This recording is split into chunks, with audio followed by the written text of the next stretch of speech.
something like this video when trying to open games? Follow these steps to unblock everything. Go to https://gothub.com. This link and add to description. Search up 3kh0foot. You do not have to be logged in. On the left, click Users. Click on 3co.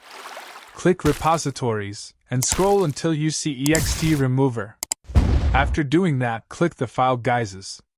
Now copy the code, click the copy button next to the pencil or highlights the text and hit Ctrl/CMD+C.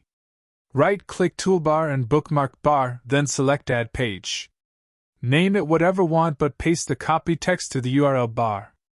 Go to https://chrome.google.com/webstorex. Link in description. It will lead to a 404, but do not worry. Click the new bookmark, then select the extensions you want to disable. Now you can access all blocked website. If this helped, please leave a like so this can help other and make backhand index pointing right. Don't forget to like, comment, share and subscribe to my channel. Backhand index pointing down, backhand index pointing down, backhand index pointing down.